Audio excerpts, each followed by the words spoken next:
Bharat Pakistan match কিছুক্ষণ পরে আজকে পাকিস্তান বদলা নেবে। তারা এই ম্যাচ জিতবে, জিতে বদলা নেবে। কিসের বদলা নেবে? খেলার বদলা নেবে এবং সূর্যকুমার যে কথা বলেছিল তার বদলা নেবে। ড্রেসিং রুম যে বন্ধ করে দিয়েছিল তার বদলা নেবে। হাত মেলায়নি সেটার বদলা নেবে। পাকিস্তানিদের সমর্থকদের এই কথা আজকে ওরা বদলা নেবে। কি হতে পারে আজকের ম্যাচে আলোচনা করব এই ভিডিওতে। তবে তার আগে বলে নিতে চাই, আপনি যদি সাদাকে সাদা কালোকে কালো বলতে শুনতে অপছন্দ করে থাকেন তাহলে এখনই এই ভিডিও থেকে চলে যান। আমাকে সাবস্ক্রাইব করার কোনোই প্রয়োজন নেই। সাবস্ক্রাইব করা থাকলেও আনসাবস্ক্রাইব করে দিয়ে চলে যান। তারপরে কমেন্ট বক্সে এসে অকথ্য ভাষায় গালাগালি, অযাচিত মন্তব্য, অপ্রাসঙ্গিক মন্তব্য, ধর্ম নিয়ে টানাটানি, দেশ নিয়ে টানাটানি করতে আসবেন না প্লিজ।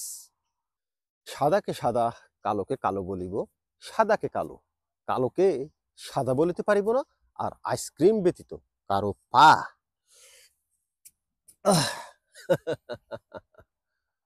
চাটিতে পারিব না। Hello viewers, it's me Rone bro, welcome to another new video. কথা বলছিলাম পাকিস্তানি সমর্থকরা বলছে আজকে তাদের সেই দিন, যে দিনে তারা বদলা নেবে। আজকে তাদের সেই দিন, তারা আজকে দেখিয়ে দেবে বিশ্ববাসীকে যে ভারতকে তারা হারাতে পারে। ভারত যে হ্যান্ডশেক করে নাই তার বদলা নিবে। পাকিস্তান আজকে ম্যাচ জিতে হাত মিলাবে না। পাকিস্তান আজকে ম্যাচ জিতে ড্রেসিং রুম বন্ধ করে দিবে। পাকিস্তান আজকে প্রেস কনফারেন্সে এসে সূর্যকুমারের মতো কথার উত্তর দিবে। পাকিস্তান আজকে প্রেজেন্টেশন সিরিমনিতে এসে সূর্যকুমারের পাল্টা জবাব দিয়ে দিবে। আসলে এই কথাগুলো আসলে খেলা কেন্দ্রিক না। এই কথাগুলা আসলে ক্রিকেটকে ভালো দিকে নিয়ে যায় না, ক্রিকেটের শোভা বাড়ায় না। পাকিস্তান যেটা করতে পারে বা যেটা বলতে পারে যে আমরা গত ম্যাচে খারাপ খেলেছি, আমাদের কোন কোন জায়গায় ভুল আছে সেই ভুলগুলা আমরা শুধরে নিয়েছি কিংবা শুধরে নিয়ে আজকে মাঠে নামবো, আজকে ভারতকে পরাজিত করব। এটা ঠিক আছে আমার দৃষ্টিতে। এটা এই দৃষ্টিভঙ্গিটা থাকা জরুরি। যেই ম্যাচ হারবে পরের ম্যাচে যেন জিততে পারে, এই জিনিসগুলা নজরদারিতে আনা এবং ভুলগুলা শুধরানো ক্রিকেটীয় দৃষ্টিভঙ্গি থেকে ঠিক আছে আমার কাছে মনে হচ্ছে। এটা করতে পারে। বাট পাকিস্তান যে জিনিসটার দিকে বেশি ফোকাস, কথায় কথায় যে বদলা নিবে, কিসের বদলা? ওই যে হ্যান্ডশেকের বদলা। ভাই আপনি হ্যান্ডশেকের বদলা নিতে যায়েন না, আপনি বদলা নেন যে আপনি হারছেন সেটার বদলা নেন। আপনারা ভালো ক্রিকেট খেলতে পারেন না সেটার বদলা নেন। সাইম আয়ুব পরপর 3 ম্যাচে 0 রানে আউট হয়েছে, সেটার বদলা নেন আজকে। আপনাদের টপ অর্ডার থেকে শুরু করে মিডল অর্ডার পর্যন্ত কলাপস করছে আপনাদের, সেটার বদলা নেন। আপনারা বদলা নিতে চান হ্যান্ডশেকের, আপনারা বদলা নিতে চান ওই যে প্রেস কনফারেন্সের কেন ড্রেসিং রুম আটকে দিল। ভাই খেলায় মনোযোগী হন, খেলায় মনোযোগী হন। পাকিস্তানের সাপোর্টার এবং পাকিস্তানের প্রতি আমার এই আহ্বান থাকবে যে খেলার বদলা নেন। আপনারা গত ম্যাচ হারছেন, এই ম্যাচ জিতে দেখিয়ে দেন আপনারা যে আপনারা টিম ইন্ডিয়ার চাইতে ভালো টিম। খেলায় দেখিয়ে দেন যে আপনারা ওই দিন খারাপ খেলছেন, আসলে আপনারা এত খারাপ টিম না, এত বাজে টিম না। এটা খেলায় মানুষদেরকে চোখে আঙ্গুল দিয়ে দেখিয়ে দেন। ভাই ওই দিন তো আমরা একটা দিন খারাপ গেছে, আমরা দেখো কামব্যাক করছি। খেলায় দেখিয়ে দেন। আমরা দর্শক হিসাবে, আমরা যারা ক্রিকেট নিয়ে কথা বলি, আমাদেরকে দেখিয়ে দেন। আমরা দেখতে চাই, ভালো ক্রিকেট দেখতে চাই, উত্তেজনা দেখতে চাই। সেটা খেলার মাঠে, খেলার বাইরে না, সেটা ফেসবুকে না, সোশ্যাল মিডিয়ায় না। এই উত্তেজনা খেলার মাঠে দেখান, যোগ্যতা প্রমাণ করেন যে হ্যাঁ আমরা ইন্ডিয়ার চাইতে ভালো টিম কিংবা ইন্ডিয়াকে আমরা হারাইতে পারি। দেখো আমরা খেলার মাঠে করে দেখাইছি। বাংলাদেশ শ্রীলঙ্কার সাথে হারছিল না প্রথম ম্যাচে? কি গোহারাটা হারছে, প্রথম 13 বলে কোনো রান নিতে পারে নাই, 0 রানে 2 উইকেট হারছে না? কিন্তু বাংলাদেশ খেলার মাঠেই তাদের আবার কামব্যাক করে দেখিয়ে দিয়েছে যে ভাই দেখো আমরা গত ম্যাচে খারাপ খেলছিলাম, এই ম্যাচে আমরা কামব্যাক করেছি, এই ম্যাচে আমরা কামব্যাক করেছি, দেখো তোমরা। খেলার মাঠে দেখিয়েছে। বাংলাদেশ যদি সোশ্যাল মিডিয়ায় ফেসবুক ইনস্টাগ্রামে দেখাইতো তাহলে সেটা অযৌক্তিক ছিল। খেলার মাঠে দেখাচ্ছে, পাকিস্তানকেও খেলার মাঠেই সেটা দেখাইতে হবে।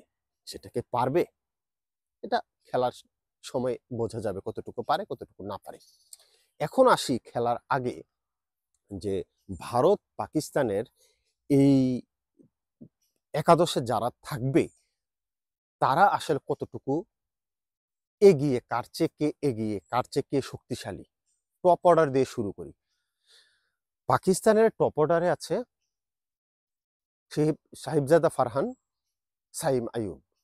সাইম আইয়ুবকে কি আজকেও খেলানো হবে? 3 ম্যাচে সে একটা রানও করতে পারে নাই। এক ম্যাচে 2 বল, এক ম্যাচে 1 বল, আরেক ম্যাচে মনে হয় 1 বল। এইভাবে সে 3 ম্যাচেই লাড্ডু মেরেছে। এখন কি আজকে তাকে দিয়ে আবার ট্রাই করানো হবে? সেটা একটা প্রশ্নের জায়গা। তারপরে সাহিবজাদা ফারহান, সেও খুব বেশি টাচে নেই। একটা ম্যাচে রান করছে আর বাকি ম্যাচে রান করতে পারেনি।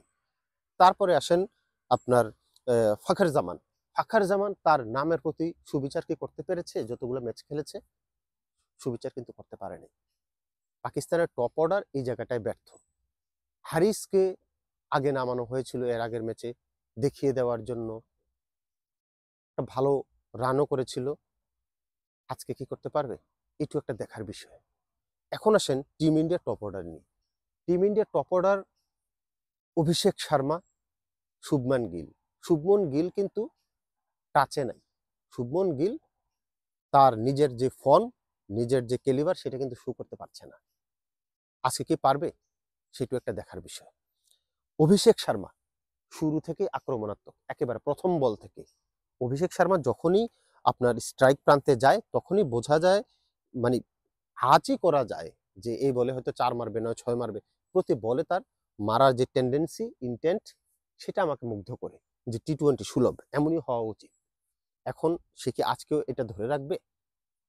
এটা দেখার বিষয়। তারপরে যদি আসি সূর্যকুমার। সূর্যকুমার এর আগের ম্যাচে খেলে নেই, নামে নেই, মানে খেলছে, টিমে ছিল, নামে নেই। তারপরে এর আগের ম্যাচে একটা বল না 2টা বল শুরুতেই একটু বিগ হিট করার ট্রাই করছে, কিন্তু যখন ব্যাটে বলে হয় না তখন দেখে শুনে খেলছে। তো সবকিছু মিলিয়ে টপ অর্ডারে পাকিস্তান ফর্মে নাই, ফর্ম হারিয়ে ফর্ম খুঁজছে। আর টিম ইন্ডিয়ার কিন্তু ব্যাটসম্যানরা ফর্মে আছে। শুভমন গিল হয়তো তার নিজের মতো করে খেলতে পারছে না, কিন্তু ফর্মে আছে সবাই।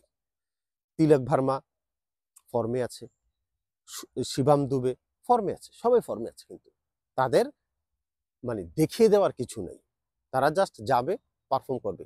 সেটা যদি করে তাহলে টিম ইন্ডিয়ার টপ অর্ডার কিন্তু অনেকাংশে এগিয়ে থাকবে ভারতের চাইতে।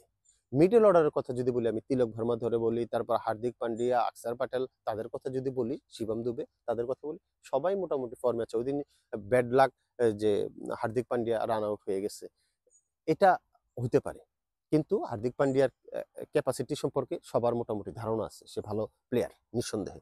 কিন্তু ওই জায়গাটায় মোহাম্মদ নওয়াজ, হাসান নওয়াজ, সালমান আলী, আগা, এরা তো কেউ ফর্মে নেই, এরা কেউ ফর্মে নেই। প্রবলেম হচ্ছে এটা, এরা কি ফর্ম খুঁজে পাবে নাকি এভাবেই চলতে থাকবে? বোলিং ডিপার্টমেন্টে যদি আসি, ভারতের স্পিন ডিপার্টমেন্টটা অনেক শক্তিশালী। কুলদীপ, তার বল আসলে ভারত মানে এমন ভাবে তাকে ব্যবহার করে পাকিস্তান তাকে বুঝতেই পারে না, কোনটা গুগলি আসবে, কোনটা টার্ন করবে, কোনটা কি করবে বুঝতেই পারে না। তারপরে বরুণ চক্রবর্তী যখনই আসে তখনই ক্যাপ্টেনের মর্যাদা রাখে, সে উইকেট এনে দেয়। তারপরে অক্ষর প্যাটেল যথেষ্ট ভালো বোলার। জাসপ্রীত বুমরা আজকে খেলবে নিশ্চিত, হার্দিক পান্ডিয়া খেলবে, ওরা ভালো বোলার পরীক্ষিত। অপরদিকে পাকিস্তানের যে স্পিনার আছে, নওয়াজ, আবরার মোটামুটি অ্যাভারেজ। পেস ইউনিটে খুব বেশি একটা ভালো নাই। শাহিন আফ্রিদি ফর্মে নাই, এটা একটা তাদের চিন্তার বিষয়। হারিস রুফকে খেলবে নাকি খেলবে না, এটাও চিন্তার বিষয়।